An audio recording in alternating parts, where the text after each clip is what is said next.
Gravitation के according अगर तुम्हें इनिशियल कंडीशंस पता हो तो फ्यूचर ट्रेजेक्टरी प्रिडिक्ट की जा सकती है, पर सिर्फ दो बॉडीज के लिए।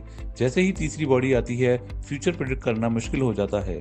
सोच के देखो, स्पेस में तीन ऑब्जेक्ट्स हैं और तीनों एक दूसरे को ग्रेविटी से खींच रहे हैं। हर बॉडी बाकी दो की वजह से अपनी डायरेक्शन और स्पीड बदल रही है हर एक मोमेंट पे। इस सिचुएशन को कहते हैं थ्री बॉडी प्रॉब्लम।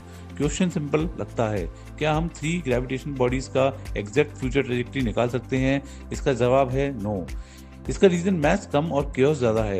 इक्वेशन बिल्कुल सही होती है पर सिस्टम नॉन लीनियर होता है। स्टार्टिंग पोजीशन या वेलोसिटी में अगर थोड़ा सा भी एरर हुआ, वही छोटा सा एरर टाइम के साथ बहुत बड़ा हो जाता है। इसे कहते हैं sensitive dependence on initial conditions. Physics perfect है पर इनिशियल डाटा कभी परफेक्ट नहीं होता। पर एक सेकंड, हमारे सोलर सिस्टम में तो सिर्फ तीन नहीं, बहुत सारी बॉडीज हैं। फिर हम प्लैनेट्स की मोशन इतनी एक्यूरेटली कैसे प्रेडिक्ट कर लेते हैं? इसका सीक्रेट है सन के पास सोलर सिस्टम का लगभग 99.86% टोटल मास है, इसलिए हर प्लैनेट का मोशन मेनली सन के अराउंड होता है। बाकी प्लैनेट सिर्फ छोटे छोटे ग्रेविटेशनल नजेस देते हैं, इन्हें हम पर्टर्बेशन कहते हैं। इस वजह से सोलर सिस्टम शॉर्ट और मीडियम टाइम के लिए बहुत एक्यूरेटली प्रिडिक्टेबल है।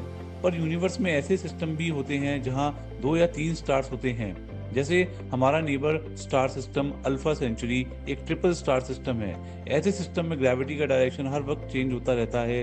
प्लैनेट कभी एक स्टार के पास तो कभी दूसरे स्टार के पास।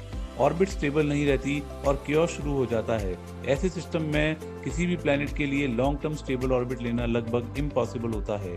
Same physics laws, same equation, बस स्टार्टिंग कंडीशन थोड़ी सी अलग और फ्यूचर बिल्कुल डिफरेंट। यूनिवर्स डिटर्मिनिस्टिक है पर प्रिडिक्टेबल नहीं।